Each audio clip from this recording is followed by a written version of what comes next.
Olá, pessoal, tudo bem? Esse é o primeiro vídeo de 31 dias, 31 vídeos sobre a Exocad.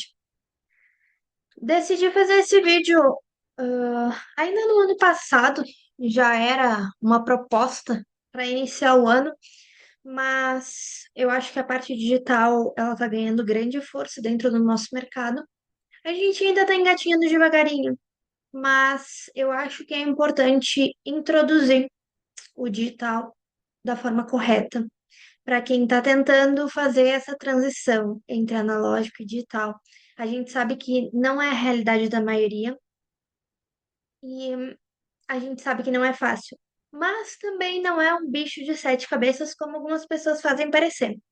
Então, eu vou estar aqui ah, fazendo esses vídeos para vocês, 31 vídeos durante 31 dias. Vídeos de 5, 10, 15 minutinhos, não mais do que isso, para que eu possa fazer uma transição suave, para que vocês comecem a entender, se interessar de fato e saberem como é que funciona a parte digital, que vocês acabam terceirizando ou do próprio laboratório de vocês, que eu acho que é importante. Nem sempre a gente vai trabalhar com o digital, mas é importante que a gente saiba as funções do digital e como que ele de fato acontece.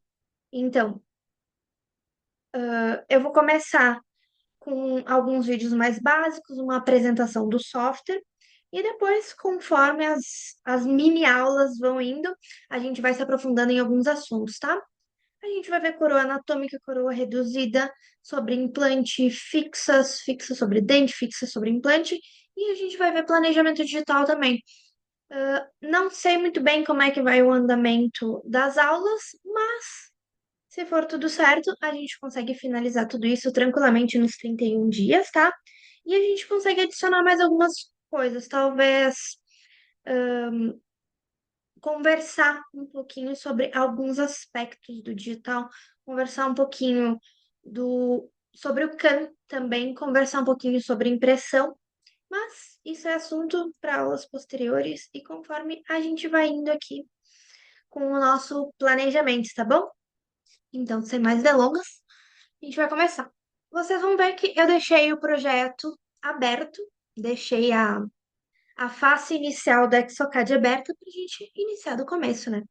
Então, lado esquerdo, projeto. Sempre que a gente quiser iniciar um projeto novo, a gente vai vir aqui. Ele vai atualizar a tela e vai pedir para a gente fazer a anamnese de fato, né? Então, aqui eu vou me colocar como cliente, paciente, aula um, dei um enter ali. Vou me colocar como técnica. E aqui embaixo, algumas anotações. Para que servem essas anotações, tá? Isso é basicamente ahn, usado para quando o dentista enviar alguma coisa para gente. Aí, ele enviou alguma observação sobre o aumento de DVO, sobre os dentes do paciente, como que ele quer que seja feito esse trabalho, se tem fotos, se tem foto remanescente, que tipo de material ele gostaria de utilizar, e por aí vai.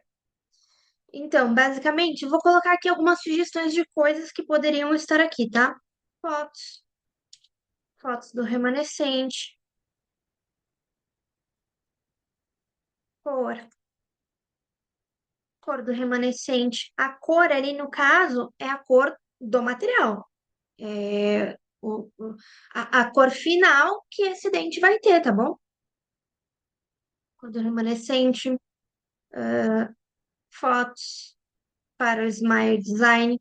O Smile Design nada mais é do que a foto que a gente coloca dentro. Smart Design, isso. A foto que a gente coloca dentro do projeto para fazer um planejamento digital.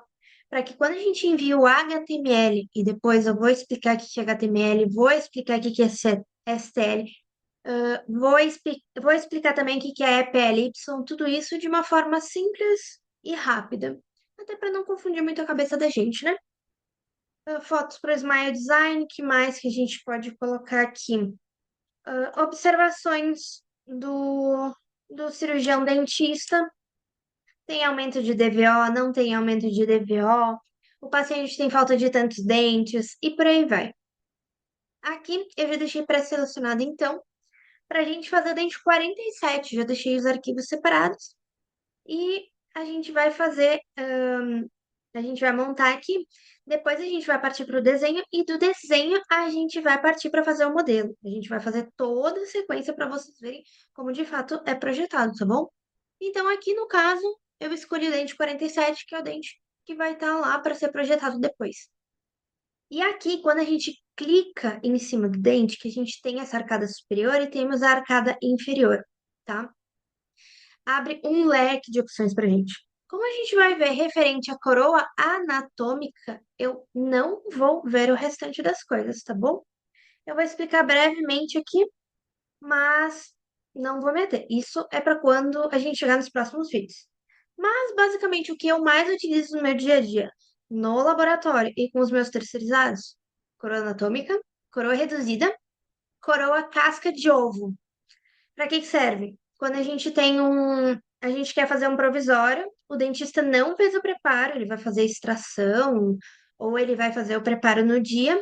Ele quer literalmente que a gente faça um dentinho que é uma casquinha de ovo e ele vai preparar lá na hora, ele vai reembasar e vai colocar o dente em posição. Temos overlay, temos coping simples, pontico anatômico. O pontico anatômico ele serve única e exclusivamente para fazermos planejamento digital, tá bom? Pontico reduzido, aqui a gente tem mocap, temos inlay simples, veneer. Veneer são as famosas facetas, mas eu definitivamente não utilizo. E lá nos próximos vídeos eu vou explicar por quê. Enceramento anatômico, enceramento reduzido, pontico encerado. E daí a gente tem a parte de removíveis, a parte de barras e dentição residual, que é basicamente quando a gente coloca uma coroa anatômica no superior, a gente tem um antagonista no inferior. No 3.2 ele já vem automaticamente, tá, pessoal? No 3.0, se eu não me engano, você tem que ir lá, pegar o dente antagonista, clicar em cima dele e colocar ele como antagonista. Temos o dente adjacente. O que é esse dente adjacente? É basicamente, a gente colocou o dente como coroa anatômica e os dentes homólogos, os dentes homólogos, os dentes do lado, os adjacentes, a gente vai colocar essa opção, porque lá dentro do software a gente pode modificar essa coroa anatômica, a gente pode transformar ela em enceramento, e quando a gente transforma em enceramento, essa coroa ela meio que se modifica. Então, para ela não distorcer e principalmente não distorcer pontos de contato, área basal, que é a área da gengiva, a gente deixa essa opção configurada. Quando terminar o enceramento anatômico, o dente vai estar projetado de uma forma normal. Não é necessário modificar nem fazer grandes reanatomizações, tá bom?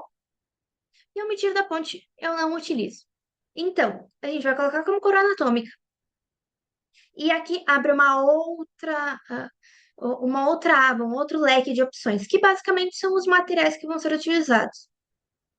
Quando a gente está fazendo um projeto, a gente sempre tem que perguntar o material que vai ser feito isso. Claro que com o passar do tempo, a gente vai conhecendo o nosso cliente, a gente vai conhecendo os tipos específicos de planejamentos, de elementos que a gente está fazendo, e algumas coisas só podem ser feitas de uma forma.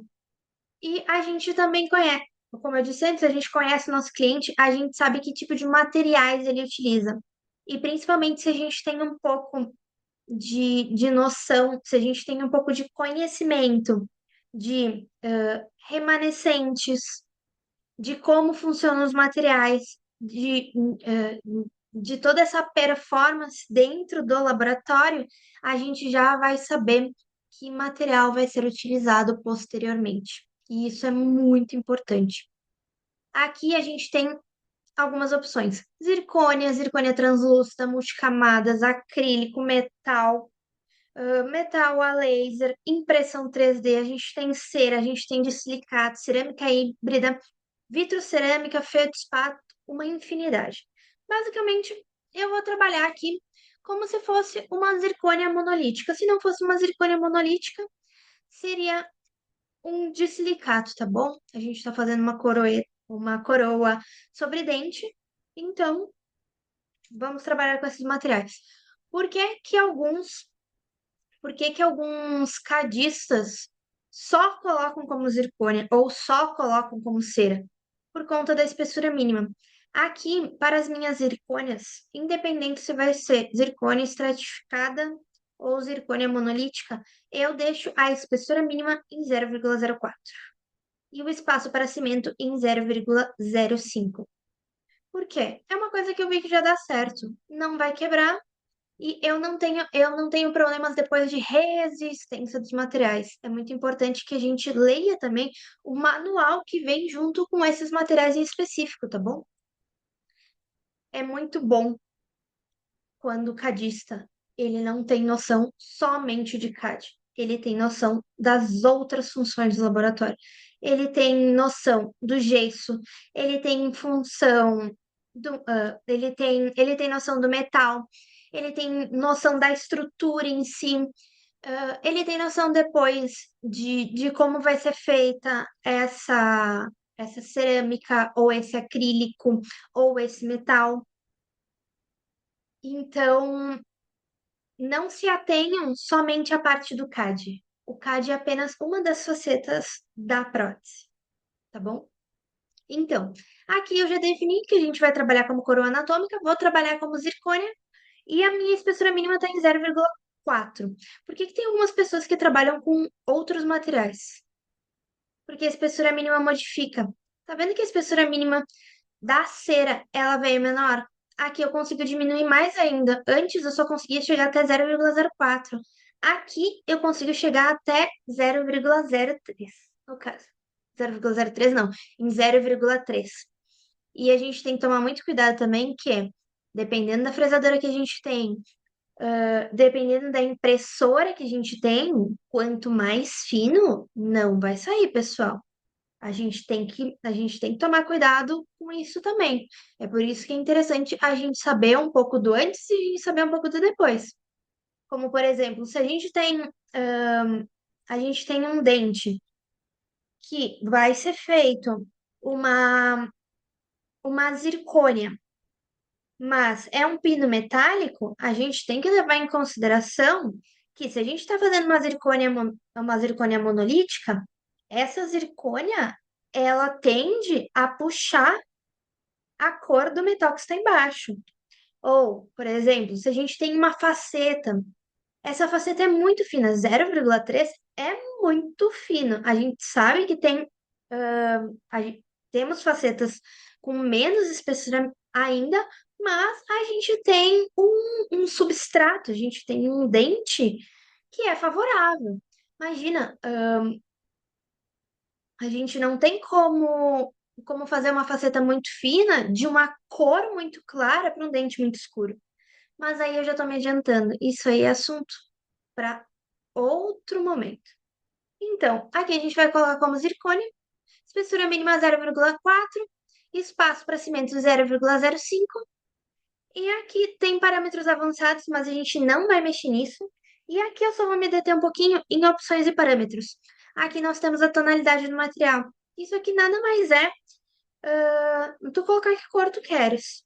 Se por acaso vem com a cor o trabalho e está descrito ali, tu já pode colocar aqui, tá? Que daí vai aparecer no projeto quando tu estiver projetando. E aqui, a parte de baixo, apareceu pra gente tipo de implante. A gente não vai mexer com isso agora, então não vou nem me deter em explicar. Scans adicionais. Se a gente estivesse trabalhando com uma gengiva separada, se fosse o caso de implante, a gente teria que colocar esse adendo aqui. Mas não vamos trabalhar, então a gente deixa. Se tivesse um scan de referência, por exemplo, a gente está fazendo um dentinho, foi feito um provisório para esse dente, e o doutor quer que siga exatamente esse provisório e ele te mandou o escaneamento. Você vai pegar e vai acrescentar scan de referência. E daí sim, quando tu puxar os arquivos, esses arquivos, tu vai puxar o superior, vai puxar o inferior e vai puxar o scan de referência do dente em específico. Aqui não vou colocar, mas é para isso que serve. E aqui, finalizamos, damos um OK. Está pronta a nossa.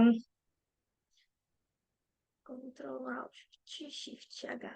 Aí. Está pronta a nossa pastinha, né? A gente vai salvar. E a partir do momento que a gente salva, abriu mais uma aba aqui, ó. Abrir com o Explorer. Aqui é onde vão ficar salvos os nossos arquivos.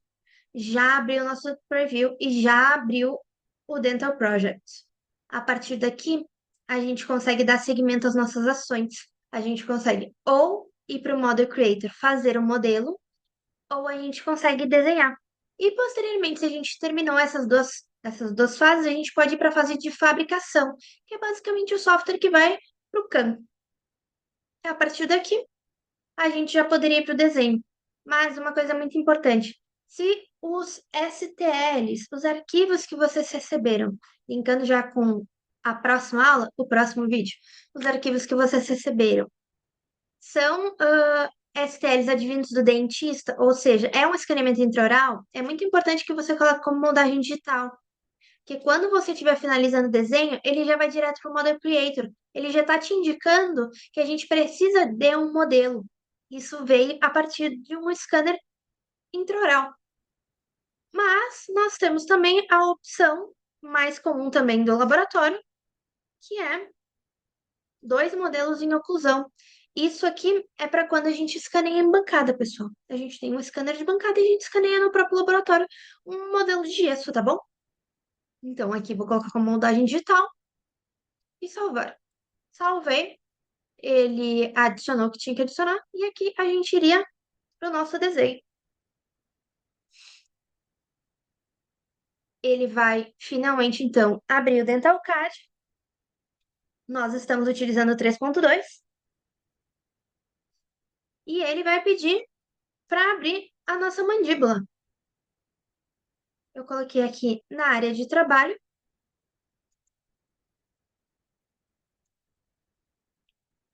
E a partir daqui é o próximo vídeo.